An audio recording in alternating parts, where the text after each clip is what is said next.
100 დღე საქართველოს ისტორიაში ალბათ ჩემს მახსოვრობაში მართლა არ ყოფილა და ძველებიც ალბათ გაიხსენებენ, რომ ასეთი გადამბოლად, ასე ჯიუტად, ერთგულად ქართველი ახალგაზრდობაა პირველ რიგში და მე ჩვენი ასაკის ადამიანებიც გაიყოლია და რა თქმა უნდა ჩვენ შვილებთან ერთად ვდგავართ თბილისში, ქუთაისში, ზუგდიდში თუ ბათუმში. რა თქმა უნდა რომ ეს ის ციფრია რომელზეც დანარჩენი საზოგადოება უნდა დაფიქრდეს. 100 დღე ადამიანი როცა გარეთ დგას, ყველანაირ ამინჩი, რა ყინვები იყო თბილისში, რა ყინვები იყო ქუთაისში, რა თოვლი იყო, მაგრამ ჯიუტად ყველა იდგა აქ.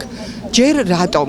იმიტომ რომ ჩვენი ახალგაზრდა ბიჭები, გუშინ ჩვენ რაც ვიხილეთ სასამართლოს ხდომაზე, 19-21 წლის ბიჭები, ჩვენი ღიმილის ბიჭები არიან ციხეში, რა თქმა უნდა, მათ ჭირდებათ გვერდში დგომა, რომ ისინი დავიცვათ არანაირი ალბათ იურისტები ციტყვიან და ამბობენ, რომ ჯგუფური დამნაშავეები ესენი არ არიან და ესენი პოლიტპატიმრები არიან, პირიქით იქიდან გვამხნევებენ, რანაირად იქცევიან, როგორ თქვა, თვითონაც იძახიან, რომ არ არიან შეშინებულები, არ არიან დარცხვენილები, პირიქით არიან თავისუფლები და რაც გარეთ ხდება, რაც ქუჩაში ხდება, ეს კი არის მე ყველაზე ძალიან რაც მიხარია სამოქალაქო საზოგადოების ჩამოყალიბება ჩვენი ახალგაზრდების მიერ.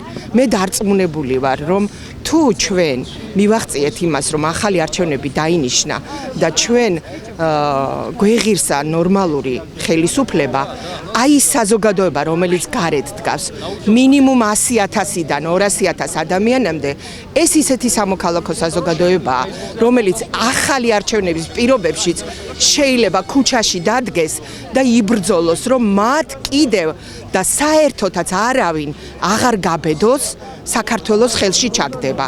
მისი ყველა ინსტიტუციით.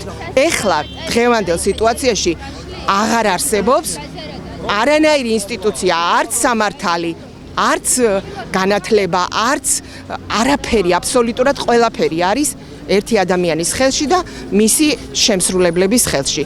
მე დარწმუნებული ვარ აი ამაში, რომ ის სამოქალაქო საზოგადოება იბრძოლებს მომდევნო ეტაპზეც. აი ეს იქნება ჩემი სათქმელი.